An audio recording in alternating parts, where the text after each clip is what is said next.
Alors bonjour, donc je suis Nordine Kérif, responsable avant-vente en France. On va voir pendant ce webinaire un certain nombre de points concernant la protection des environnements virtualisés. Et puis en fin de présentation, on verra un peu dans le détail ce que Western Digital, à travers son offre WDRKIA, propose pour ces environnements.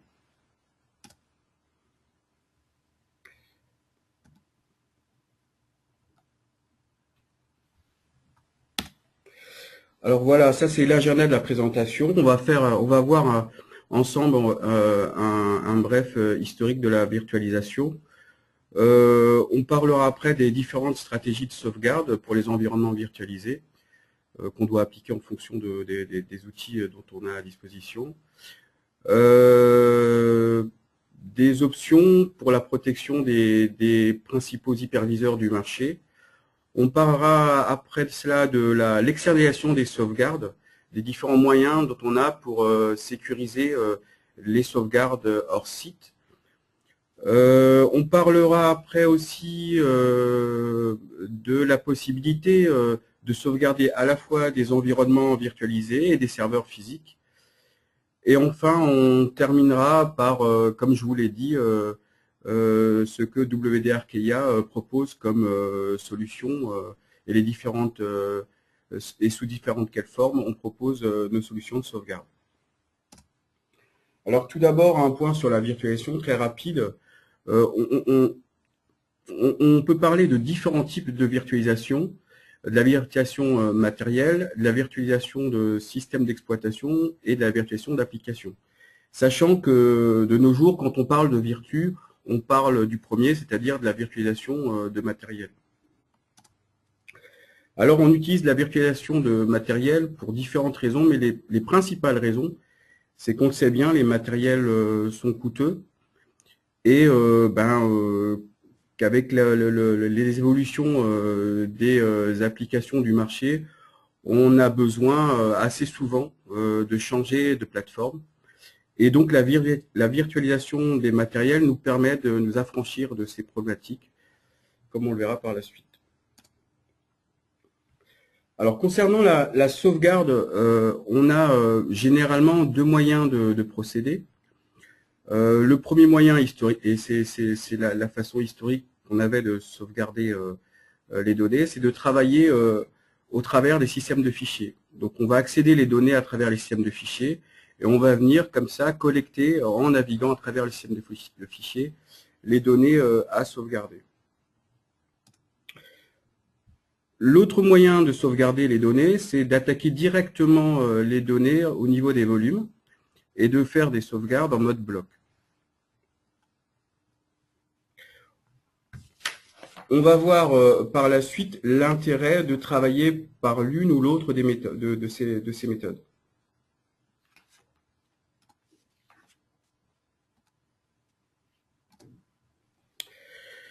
Alors, sauvegarde d'image ou sauvegarde fichier. Alors, la première des façons, c'est évidemment de sauvegarder les données à travers des fichiers. Alors, dans ce cas-là, on va venir collecter, comme on l'a dit, sur le serveur, sur le système de fichiers, toutes les données, tous les fichiers. Voilà. En total. Et en incrémental, on va venir sauvegarder les fichiers qui ont été modifiés. Alors, vous le voyez, quand le fichier est petit, le rapport qu'on a entre données modifiées et données sauvegardées est très bon. Lorsque on travaille sur de gros fichiers et que seulement une partie du fichier a été modifiée, évidemment, on peut estimer que la sauvegarde, dans ce cas-là, est très coûteuse. Pour la sauvegarde d'image, donc on va travailler au mode bloc et on va venir sauvegarder l'ensemble des données qui se trouvent sur le volume. Voilà. Par contre, pour la sauvegarde en incrémental, on va parler de granularité au niveau bloc. Ce qui veut dire que pour un fichier donné, nous viendrons sauvegarder uniquement les blocs modifiés. Donc c'est un intérêt d'autant plus important lorsqu'on travaille sur de gros fichiers, puisqu'on va venir sauvegarder uniquement les blocs modifiés. Alors parlons un peu de la virtualisation et de ce que ça nous apporte. Première des choses, on l'a vu, la sauvegarde au niveau bloc nous permet une grande rapidité de sauvegarde. Alors, pour la sauvegarde de fichiers, on perd les avantages des sauvegardes incrémentales quand on parle de fichiers, quand on travaille sur des fichiers volumineux.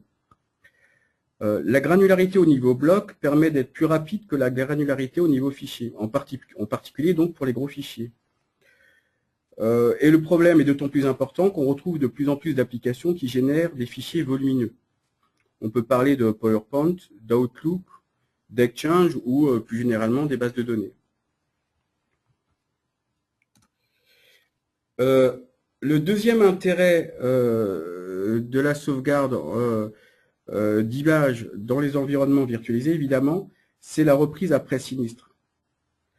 Donc, on le sait, un défi pour la récupération après sinistre de systèmes physiques, c'est de disposer d'une machine sur laquelle l'image du système peut être restaurée. Alors, non seulement l'architecture de la machine doit être la même, mais évidemment, tous les pilotes matériels et les périphériques du système d'exploitation doivent rester les mêmes. Alors, c'est très difficile à mettre en œuvre avec des plateformes de différents fabricants, de constructeurs, ou sur plusieurs générations de serveurs, quand il s'agit de restaurer, de récupérer complètement de vieux systèmes. Donc, la virtualisation, elle corrige ces restrictions. Nécessitant seulement la même architecture de microprocesseurs, on parle généralement de processeurs x86 Intel. Troisième intérêt de la sauvegarde des environnements virtualisés et de la sauvegarde d'image, c'est de la possibilité de sauvegarder des fichiers ouverts. En effet, un enjeu majeur pour la sauvegarde des fichiers est la façon de traiter les fichiers ouverts, où ce qui est écrit ou ce qui est écrit sur le disque peut ne pas être cohérent avec une partie des données qu'on retrouve en mémoire. Donc la conséquence de cette incohérence, c'est que le fichier ne peut pas être récupéré, ou alors quand on le récupère, il est incohérent. Alors avec la virtualisation, la plupart des hyperviseurs, dont VMware, offrent un système de snapshot qui permet de s'affranchir de cette problématique. Le quatrième avantage des environnements virtualisés, c'est que il nous permet de déployer dans ces environnements des appliances virtuelles. Et en l'occurrence, c'est le cas pour les appliances de sauvegarde.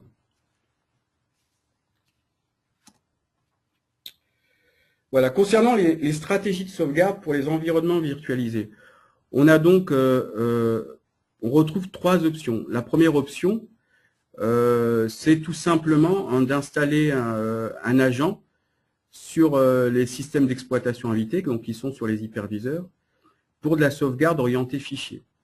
Donc en fait, ça revient à sauvegarder les machines virtuelles comme on le fait pour de simples serveurs physiques. La deuxième option, c'est de sauvegarder les images en installant un agent sur les hyperviseurs. Donc cet agent va nous permettre d'accéder aux différentes machines virtuelles qui sont installées sur cet hyperviseur. La troisième option, c'est une sauvegarde d'image sans agent installé sur les hyperviseurs. Alors, qu'est-ce que cela veut dire? Cela veut dire tout simplement qu'on va travailler à l'aide d'une interface de commande pour piloter à distance, interroger à distance l'infrastructure de virtualisation. Donc c'est le cas pour VMware avec l'API qui est proposée, qui s'appelle VADP.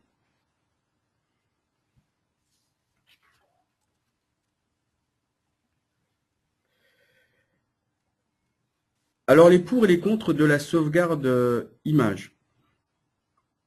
D'abord, ce qui est positif, c'est qu'elle nous permet une sauvegarde rapide en incrémental. On vient sauvegarder uniquement les blocs modifiés.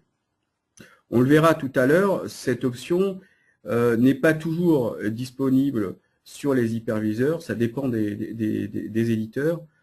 On verra une liste à la fin de cette présentation sur ce qu'apportent les uns et les autres. Le deuxième intérêt, on l'a vu, c'est que ça permet d'accélérer la procédure de reprise d'activité après sinistre, tout simplement. Par contre, qu'est-ce qui est désavantageux pour la sauvegarde d'image? C'est que, en comparaison de la sauvegarde au niveau fichier, elle est beaucoup moins flexible. Tout simplement parce que la sauvegarde fichier nous permet de cibler sur la VM un périmètre restreint, tandis que la sauvegarde image nous oblige à sauvegarder l'ensemble des données qui se trouvent sur la VM. Deuxième désavantage, c'est que la sauvegarde d'une VM va générer de gros fichiers, parce qu'on parle de sauvegarde volumineuse. Enfin, le troisième désavantage, c'est que il arrive qu'on ne puisse pas sauvegarder de manière cohérente des applications qui se trouvent installées sur les VM. D'ailleurs, en production, on est amené parfois à installer, à mixer un peu et installer des agents de sauvegarde au sein des VM pour sauvegarder de manière cohérente des applications qui se trouvent installées sur les VM. Alors toutefois, des efforts ont été faits pour compenser ces lacunes concernant la sauvegarde des images. Alors pour cela, on s'appuie sur une fonctionnalité de déduplication qui nous permet d'alléger la charge en sauvegarde et de générer des fichiers qui sont des fichiers de sauvegarde qui sont stockés, donc qui sont moins volumineux. Alors tout simplement parce que la déduplication élimine la redondance des OS au sein de multiples images de VM. Alors tout simplement, quand on vient sauvegarder différentes VM, quelle que soit la sophistication de l'outil en question, de l'éditeur, il va nous retourner les blocs modifiés. Mais les blocs modifiés pour chacune des VM. Derrière, la déduplication qui s'applique de manière globale à toutes les sauvegardes va identifier pour toutes les VM les blocs redondants et donc venir ne stocker que les nouveaux blocs. Autre point, on en a parlé, donc la granularité de la déduplication de sauvegarde est beaucoup plus fine de ce qu'on peut obtenir avec les outils qui sont proposés par les solutions de virtualisation. En l'occurrence, on peut parler de VMware qui propose une fonctionnalité très intéressante, le CBT, qui est le Change Block Tracking, qui permet d'identifier lors d'une sauvegarde que les nouveaux blocs modifiés. L'outil de déduplication derrière va déterminer parmi ces nouveaux blocs vraiment uniquement les seules parties qui ont été modifiées. Donc, comme on l'a dit, la déduplication, par ce biais, va réduire les volumes de stockage utilisés pour les sauvegardes, y compris en incrémental, donc y compris quand les outils type CBT de VMware se mettent en œuvre.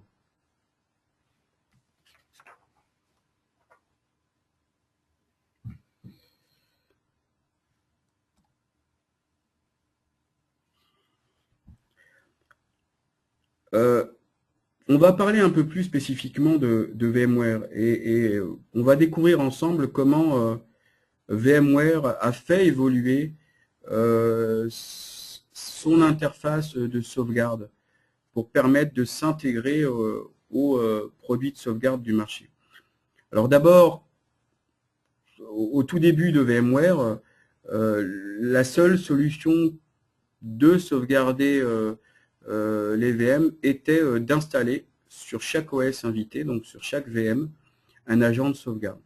Donc ça revenait à à considérer chaque VM tel qu'on le faisait pour les serveurs physiques. Puis, avec les ESX, VMware a proposé un service console qui permettait de déployer une sauvegarde pour chaque hyperviseur. Puis, VMware a proposé un outil de sauvegarde un peu plus global qui s'utilisait comme un proxy pour accéder à l'ensemble de l'environnement de sauvegarde. Enfin, et ça c'est la situation actuelle, VMware est revenu à une position un peu plus neutre par rapport aux outils de sauvegarde et a proposé une API de protection, une API de sauvegarde qui s'appelle VADP et qui permet aux éditeurs de sauvegarde tels que Western Digital de s'interfacer avec les environnements de virtualisation et de sauvegarder au mieux les différentes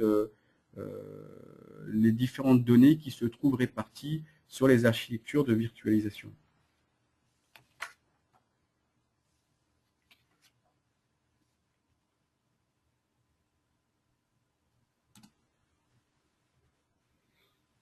Alors, comme on l'a vu, on a le choix entre de la sauvegarde image et de la sauvegarde fichier.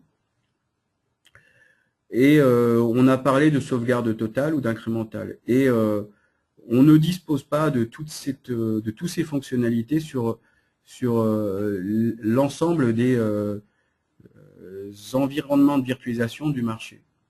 Certains sont plus sophistiqués que d'autres. Donc, commençons par VMware. On a vu, on peut sauvegarder avec VMware. On peut réaliser des sauvegardes images ou fichiers. Et on peut, à l'aide du mode CBT, de Change Block Tracking, sauvegarder, exécuter des sauvegardes totales, différentielles ou incrémentales. Donc, à noter que la sauvegarde sous forme d'image se fait sans agent, donc à l'aide d'une API qui permet aux outils de sauvegarde de travailler comme proxy et d'accéder donc à distance aux environnements de virtualisation. Le second outil du marché, donc Hyper-V, proposé par Microsoft, se sauvegarde avec l'installation d'un agent sur l'hôte, donc sur chacun des hyperviseurs. Elle permettait jusqu'à récemment la sauvegarde uniquement complète, donc totale. Et à partir d'Hyper-V 2012, on a la possibilité de sauvegarder les machines virtuelles en incrémental. Et là aussi, la sauvegarde, on sauvegarde une image ou on sauvegarde différents, évidemment en installant un agent au sein du système d'exploitation invité.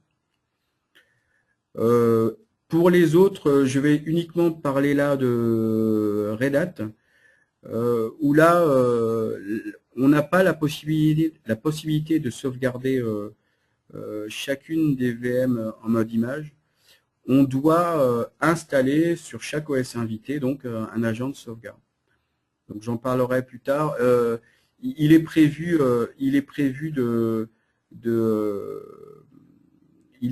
par Red Hat de proposer très rapidement une API de sauvegarde qui permettra de sauvegarder les VM en mode image.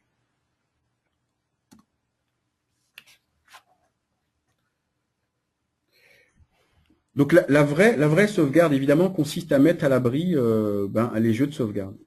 Donc historiquement, pour cela, on utilisait des bandes pour externaliser les jeux de sauvegarde. Avec les nouvelles technologies, la mise en place de sauvegarde ou de réplication automatique des sauvegardes à travers des connexions WAN, elle est possible, elle est viable.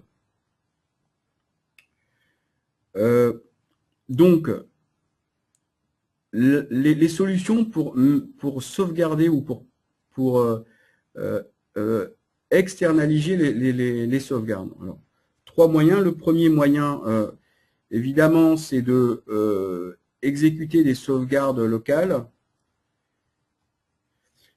de sauvegarder sur bande et d'exporter sur bande sur des sites distants. Voilà. Historiquement, c'est ce qui se faisait. Voilà.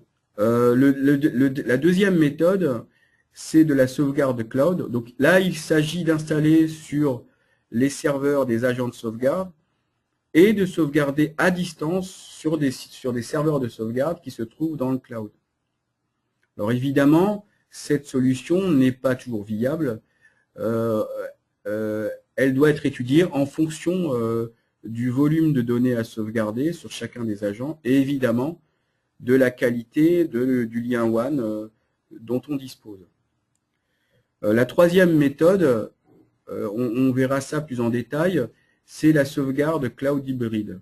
Alors tout simplement, c'est la possibilité d'exécuter des sauvegardes locales, puis dans un second temps, de transférer les jeux de sauvegarde à l'extérieur à travers le WAN, mais aussi un certain nombre de fonctionnalités qui permettent de travailler sur de gros volumes. Donc dans ce cas-là, on va parler de réplication cloud. Comment choisir entre ces différentes méthodes? On a un certain nombre de paramètres à prendre en considération. D'abord, les coûts, évidemment. Deuxièmement, les fenêtres de sauvegarde, parce que pour chacune de ces méthodes, on va pouvoir adresser une volumétrie particulière. En l'occurrence, pour la seconde méthode, la sauvegarde cloud, donc la sauvegarde directe vers le cloud, évidemment, les volumétries qui seraient possibles de sauvegarder directement dans le cloud sont limitées à ce que je disais tout à l'heure, à la qualité de la connexion WAN dont on dispose. Il y a un point aussi à prendre en compte, on parle de sauvegarde, mais il faudrait parler de restauration. Donc la question qu'il faut se poser, c'est si j'ai un souci sur un des serveurs, combien de temps il me faudra pour récupérer un environnement fonctionnel et quel temps quel temps d'interruption je suis prêt à accepter en fonction de mes contraintes métiers et de fonctionnement. Puis après, on va parler évidemment de fiabilité pour voir quelle partie est la plus fiable et de communauté parce que en fonction de l'un ou l'autre des choix, on aura une facilité de mise en œuvre. Donc là, un tableau qui donne les points les plus importants pour chacune des méthodes. Donc pour l'export de bande, évidemment il y a un coût fixe. Ce coût il est dû au coût d'acquisition des matériels parce qu'évidemment quand on va venir répliquer sur bande, il faut acquérir des lecteurs de bande, des robotiques et des bandes. Voilà. Par contre, les fenêtres de sauvegarde et de restauration sont courtes, tout simplement parce qu'on parle de sauvegarde locale dans un premier temps. Pour la deuxième méthode, la sauvegarde cloud, on a des coûts fixes qui sont bas puisqu'il n'y a pas de coût d'acquisition. Par contre, des coûts variables élevés parce qu'évidemment, plus on va sauvegarder à distance et plus cela va être coûteux. Il faut pouvoir disposer sur les sites distants d'espaces de stockage, etc. Et puis alors, grosse contrainte, c'est sur les temps de sauvegarde et les temps de restauration, c'est que comme on vient sauvegarder directement dans le cloud, je vous ai dit, on est soumis à la contrainte, à la qualité de la connexion, au volume de données qu'on sauvegarde. Et très souvent, voilà, on a des temps de sauvegarde qui sont très longs et des temps de restauration qui peuvent être très rapidement pénalisants. Enfin, sur la dernière méthode de sauvegarde, la méthode cloud hybride, on prend le meilleur des deux précédentes méthodes. Donc, pour les coûts, évidemment, on a des coûts bas, puisqu'on ne parle pas de sauvegarde sur bande. On fait de la sauvegarde locale, oui, mais de la sauvegarde sur disque. Et les fenêtres de sauvegarde et de restauration sont courtes, de la même façon que pour la première méthode, puisque la sauvegarde est locale.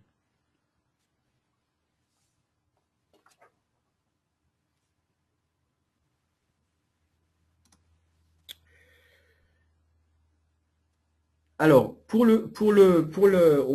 a vu que finalement, les méthodes viables pour des volumétries importantes sont la première, donc l'utilisation stockage hors-site sur bande, et la troisième, on parle de cloud hybride.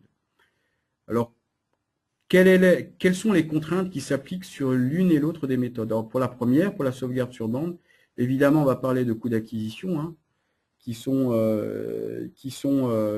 importants, on en a déjà parlé.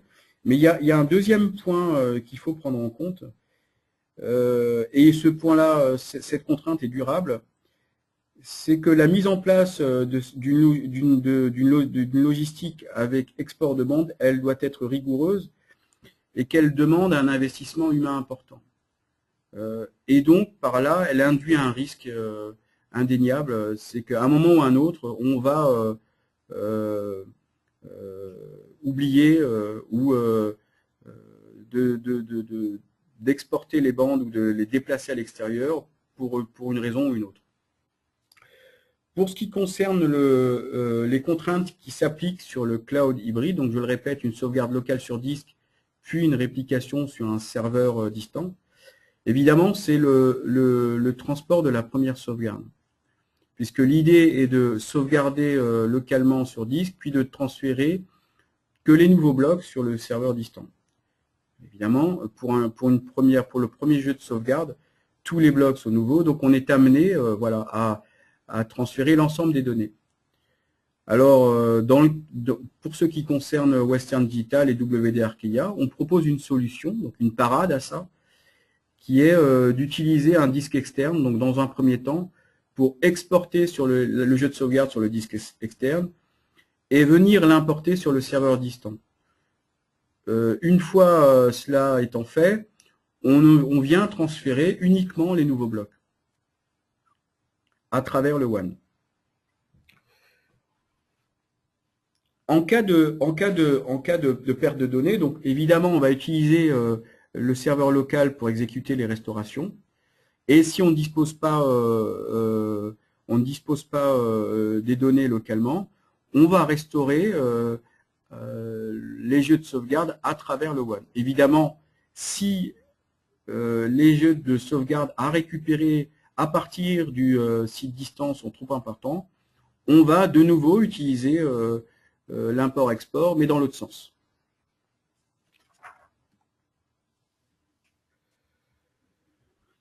Un point important quand on parle de virtualisation, c'est que, et qu'on oublie assez souvent, c'est qu'évidemment, on va très rarement virtualiser l'ensemble de ces serveurs, et quand bien même on virtualise la majorité de ces serveurs, il existe des cas de figure où une approche de sauvegarde telle qu'elle existe pour les serveurs physiques est intéressante ou est même nécessaire pour les environnements virtualisés.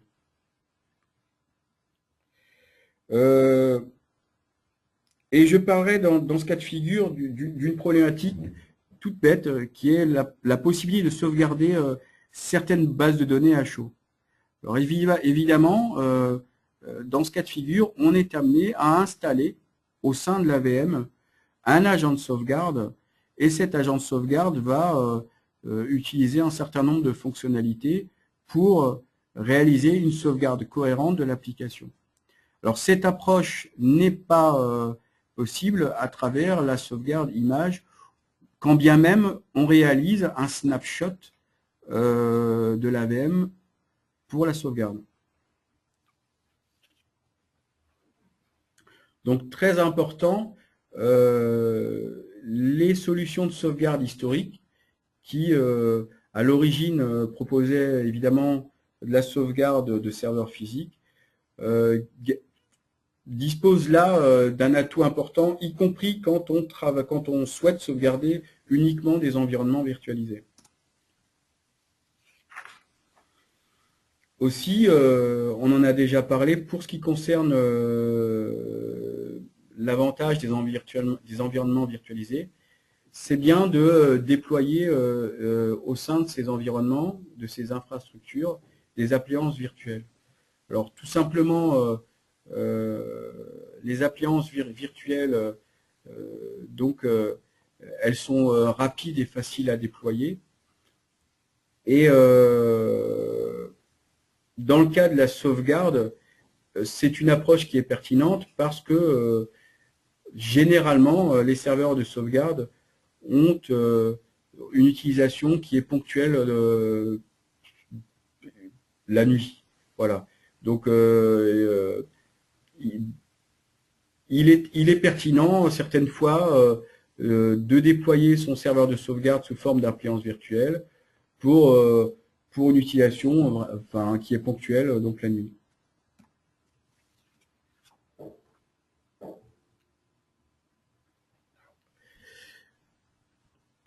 Donc là, un schéma qui va nous expliquer le déploiement d'appliances de sauvegarde dans un environnement de virtualisation. Alors, tout d'abord, évidemment, cette appliance virtuelle va nous permettre de sauvegarder les VM qui sont déployés sur le même hyperviseur. De la même façon, cette appliance virtuelle va nous permettre de sauvegarder des machines virtuelles qui se trouvent sur d'autres hyperviseurs. Enfin, cette appliance virtuelle nous permettra de sauvegarder des serveurs physiques. Donc on voit bien ici que le déploiement d'un serveur de sauvegarde sous forme d'appliance nous permet de couvrir l'ensemble des besoins de sauvegarde, donc à la fois pour les environnements virtualisés, mais aussi les serveurs physiques. À propos de Western Digital, donc Western Digital qui est leader sur le marché des disques, c'est 15 milliards de chiffre d'affaires avec une croissance depuis 30 ans. C'est près de 100 000 employés dans le monde, 6 000 brevets déposés, un gros effort en termes de R&D, donc 1 milliard d'investissements annuels. Et pour rappel, Western Digital a acquis la société Arkeya en 2012 et donc propose la solution de sauvegarde WD Arkeya. WD Arkeya qui peut se présenter de cette façon. Donc, la solution est délivrée sous forme d'appliance virtuelle. On en a parlé, d'appliance physique, avec des espaces de stockage dédiés de 2 à 40 Tera, mais aussi sous forme de logiciels à déployer sur des serveurs physiques que vous avez à disposition. En termes de plateformes supportées, donc on va venir sauvegarder des environnements de virtualisation, évidemment, donc VMware, Hyper-V et XenServer, et des serveurs physiques avec principalement le support de Windows, de Linux, de Mac. Vous voyez, un certain nombre de plateformes. En fait, il y a plus de 200 plateformes différentes sont supportées. En termes de fonctionnalités qui permettent de présenter le produit et comme un produit qui est très performant. Donc, c'est d'abord l'option de multiflux. Donc, c'est un produit qui permet de sauvegarder plusieurs serveurs pour un même job de sauvegarde. Voilà, on va parler de multiflux. Sachant que le multiplexage des données est exécuté sur le serveur de sauvegarde à la volée en utilisant la mémoire partagée. Donc, cette approche nous permet vraiment d'être très rapide, très efficace. Deuxième point important, c'est la déduplication. La déduplication progressive, plus exactement, donc qui nous permet des taux de déduplication très, très performants. Enfin, c'est une solution qui est universelle. Elle permet de sauvegarder des données sur disque, sur bande ou vers le cloud.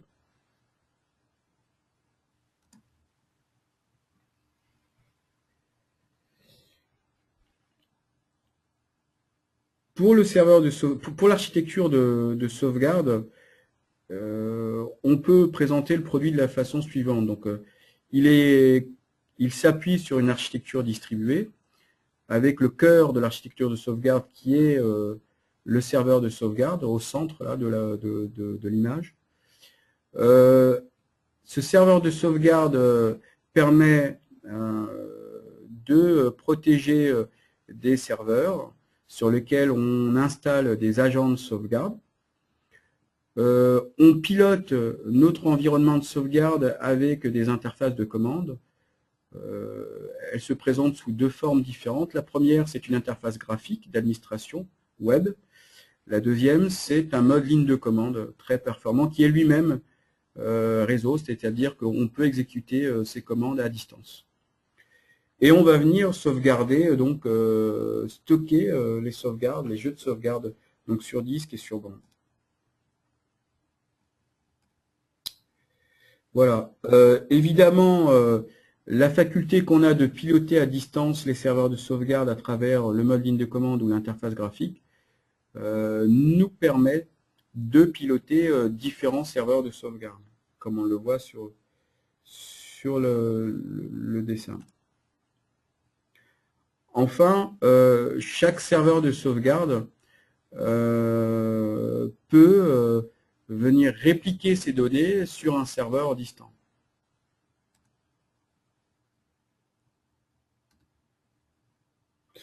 Le serveur de sauvegarde lui-même se présente sous différents modes, on le propose sous différents modes. D'abord, sous forme logicielle, alors, sachant que lui-même fonctionne sur un système Linux. Donc, on propose la solution sur plus de 130 plateformes Linux. On le propose aussi sous forme d'appliance physique, avec des espaces de stockage dédiés, locaux, qui vont de 2 Tera à 40 Tera. Enfin, comme je vous l'ai dit, on le propose sous forme d'appliance virtuelle, mais uniquement pour les environnements VMware.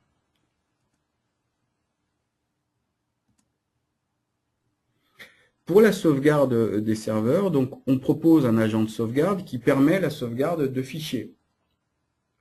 Donc plus de 200 plateformes supportées. Mais on propose aussi un certain nombre d'agents de sauvegarde pour des applications. On va parler de sauvegarde à chaud. Vous voyez, pour tout ce qui concerne base de données ou annuaire.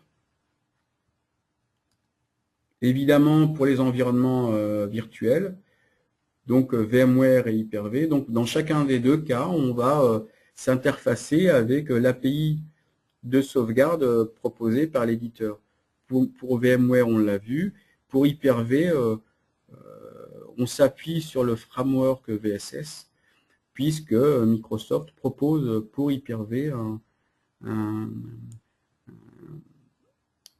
un accès à travers VSS en proposant un writer Hyper-V pour VSS. Enfin, un certain nombre de fonctionnalités comme la déduplication et l'encryption. Pour rappel, la déduplication est à la fois une déduplication à la destination, donc qui s'exécute sur le serveur de sauvegarde, mais qui s'applique aussi à la source. On va parler de déduplication à la source. Et enfin, un module de disaster recovery pour la reprise d'activité après sinistre. Donc voilà, j'en ai terminé avec la présentation. J'espère qu'elle vous a appris des choses, que vous avez pu découvrir un certain nombre de points qui peut-être vous avaient échappé.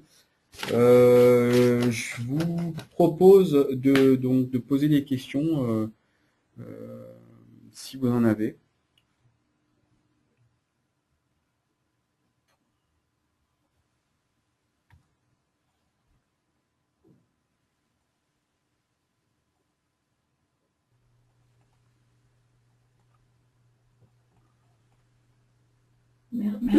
Merci Norine. Je vois que nous avons des questions. Voici la première question que nous avons reçue. Est-ce que la déduplication améliore vraiment les taux de compression lors d'une sauvegarde de VM? Oui. Alors ça c'est un retour terrain. C'est pas vraiment une surprise, mais c'est quand même surprenant. Donc on a comme on l'a vu, des environnements de virtualisation qui sont de plus ou moins sophistiqués. Et là, sinon le plus sophistiqué, c'est évidemment VMware, qui propose une fonctionnalité CBT, donc qui retourne aux applications de sauvegarde uniquement les blocs modifiés. Et comme je l'ai dit, ces blocs modifiés sont déterminés par VM. Donc imaginons que vous êtes dans une infra où vous avez une centaine de VM Windows et que vous appliquez un patch sur chacune de ces VM. VMware, lui, lors de la sauvegarde en incrémental, va pour chacune des VM retourner les blocs modifiés, donc qui correspondent au patch appliqué. Arkeya, de son côté, lui, va appliquer sa déduplication, et comme cette déduplication est globale, il va retrouver sur chacun des blocs modifiés retournés par VMware, évidemment des blocs redondants, puisqu'on va retrouver le même patch sur chacune des VM. Donc VMware de son côté va retourner 100 fois le patch, Arkeya ne sauvegardera qu'une seule fois ce patch. Merci Nordine. Je vois qu'on a reçu une autre question. La question est, est-ce qu'on peut restaurer les fichiers à partir d'une sauvegarde image? Alors là, la réponse est simple. Tout dépend de la qualité de l'API de sauvegarde qui est proposée par l'éditeur. En l'occurrence, pour VMware, la réponse est oui. On peut, avec une sauvegarde image, restaurer évidemment soit l'ensemble de la machine, soit uniquement quelques fichiers, sans avoir à restaurer l'ensemble de la VM. Donc la réponse est oui, mais pas pour l'ensemble des outils de virtualisation. C'est le cas pour VMware.